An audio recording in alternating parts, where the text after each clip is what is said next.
Hi friends, ఈరోజు బీరకాయ కూర వండుతున్నా. శనగపప్పు, పచ్చి శనగపప్పు వేసి వండుతున్నా చూడండి. ఒక 3 ఉల్లిపాయలు, ఒక కొద్దిగా అల్లం ముక్క, పచ్చెనపప్పు ఒక 50 గ్రాములు తీసుకొని, చిన్న అల్లం ముక్క, అలా వెల్లుల్లిపాయలు గర్భాలు, ఒక 3 ఉల్లిపాయలు, పెద్ద ఉల్లిపాయలు, బీరకాయలు సన్నగా తరుక్కోవాలి. 2 పచ్చిమిరకాయలు గేరేసుకోండి. ఇలా తాలింపు గింజలు 2 ఎండుమిరకాయలు వేసుకొని పక్కన బాండి పెట్టుకొని ఒక గిన్నెలో నూనె పోసుకొని వేడి చేసుకోండి. ఎండుమిరకాయలు తాలింపులు వేసుకుందాం. నూనె కాగిన తర్వాత బీరకాయలు సన్నగా కడిగి తరుక్కోండి. అంటే సన్నగా పోసుకుంటే మనకు తొందరగా మగ్గిపోతాయి బీరకాయ. ఇప్పుడు తాలింపు గింజలు నూనెలో వేసేసుకొని తాలింపు పెట్టుకొని అవి బాగా వేగాలి. వేగిన తర్వాత మనం ఉల్లిపాయ పచ్చడిగా వేసుకుంటాం.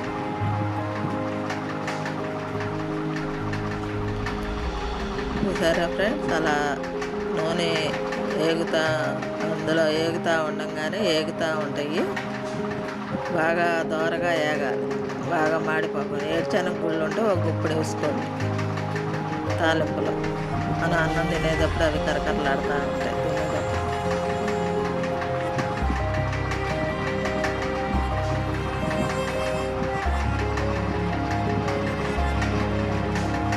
కొద్దిగా వేసుకుంటే చాలు. తాలింపులో ఏడుశనగలు వేసుకోండి.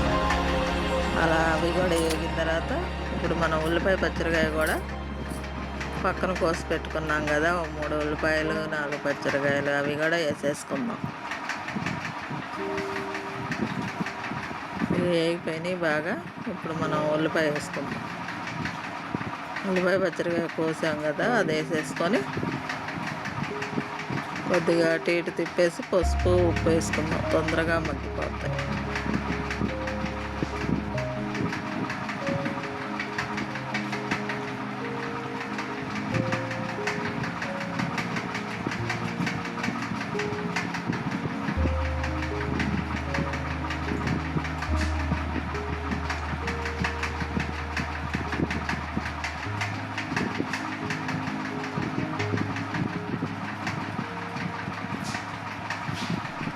అలా పసుపు వేసి కొద్దిగా ఉప్పు కూడా వేసుకోండి. తొందరగా మగ్గిపోతాయి ఉల్లిపాయ పచ్చడికాయ అనేది.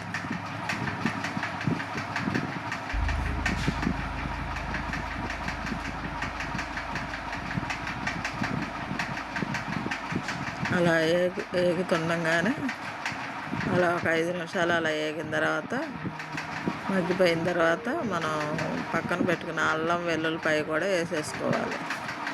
ఇప్పుడు వేసుకుంటే 2 కలిపి పచ్చివాసన పోయిస్తాయి. పచ్చివాసన పోయేదాకా వేపుకుందాం. చిన్న అల్లం ముక్క, వెల్లుల్లిపాయను 3-4 గర్భాలు 2 నూరు పెట్టుకొని వేసుకుందాం. అలా ఆ అల్లం ముక్కతో నూనెలో బాగా వేపాలి. అలా ఒక 5 నిమిషాలు అలా బాగా వేపుకుంటూ ఉండాలి. అలా తిప్పుతా ఆ పచ్చివాసన పోయిన తర్వాత మనకు కమ్మటి వాసన వస్తుంది. చూడండి ఫ్రెండ్స్, ఇవి బాగా వేగిన తర్వాత మనం బీరకాయ ముక్కలు వేసుకుందాం.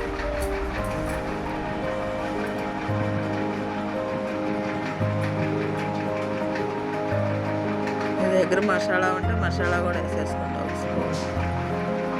స్పూన్నర నేను బీరకాయ ముక్కలు వేసుకుంటున్నాను. తర్వాత అయినా వేసుకోవచ్చు మసాలా. ఇప్పుడు ఆ బీరకాయలు సన్నగా తరిగి పెట్టుకున్నాయి, అందులో వేసేసుకుంటాం.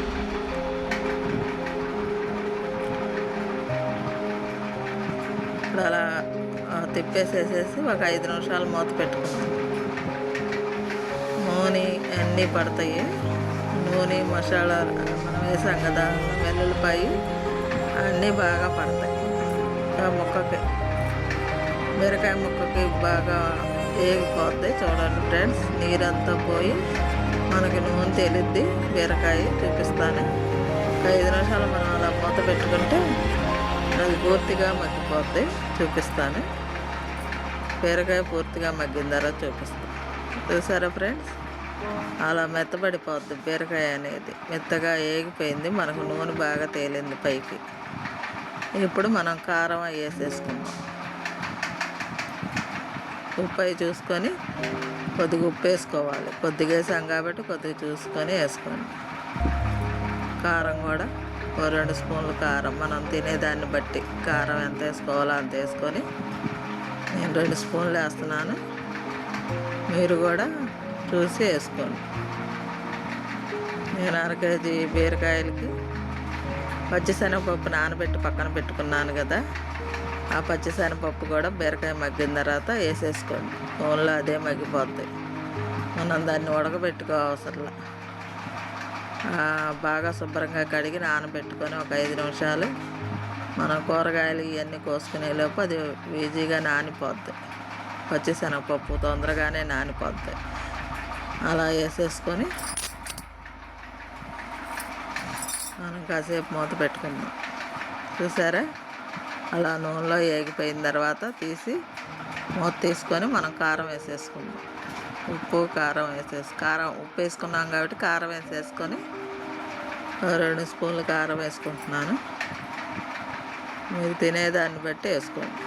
ఇక అలా తిప్పుకొని ఇప్పుడే మసాలా వేసేసుకోండి. పొడి మసాలా నేను ఇంట్లో తయారు చేసిన మసాలా ఉంది, ఆ మసాలా వేసేస్తున్నాను. చూడండి ఫ్రెండ్స్, ఈ బీరకాయ కూర పచ్చెనపప్పు చేసి మీరు కూడా ట్రై చేయండి. చాలా బాగుంటుంది, రుచిగా ఉంటుంది. మన చపాతీ, పూరీలు, రోటీ చేసుకున్న వాటిలో కూడా బాగుంటుంది. మన రాగి సంగట్లో కూడా బాగుంటుంది. ఈ కూర కమ్మగా ఉంటుంది. మీరు కూడా ఒకసారి ట్రై చేయండి.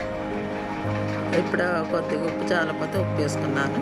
అది గరం మసాలా కూడా ఉంటే 1 స్పూన్ వేసుకోండి. కొద్దిగా వాటర్ పోసుకోండి, ఎందుకంటే పచ్చెనపప్పు కొద్దిగా కొద్దిగా ఉడికి మనకి కూర అంతా బాగుంటుంది. పచ్చెనపప్పు కొద్దిగా ఉడకాలి.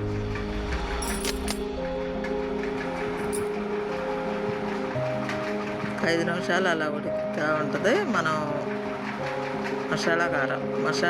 మనం పొడి మసాలా రెడీ చేసుకున్నాం కదా, ఆ పొడి మసాలా 1 స్పూన్ వేసుకొని మొత్తం కలిపేసేసి తిప్పుకుందాం.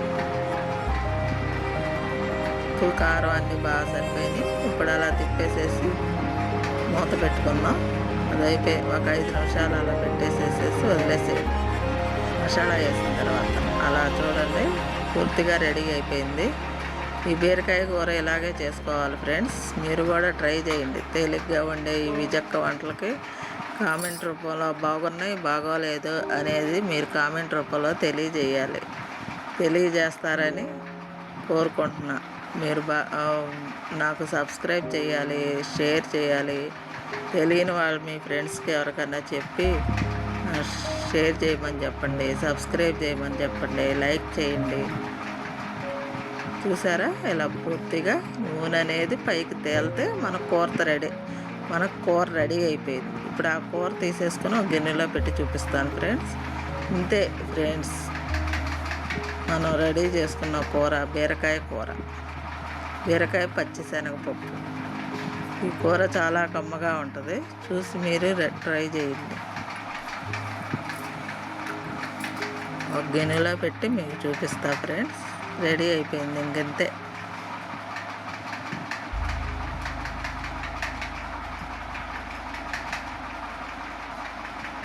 ఇలా వండుకోవాలి. ఈ పచ్చెనపప్పు వేసి గిన్నెలో వేసి చూపిస్తున్నాను చూడండి. మనకు రెడీ అయిన తర్వాత పూర్తిగా కూర ఇలాగ ఉంటుంది. మనకు కమ్మగా ఉండదు, చూపులకే కాదు తినేటప్పుడు రుచిగా కమ్మగా ఉంటుంది. Bye friends.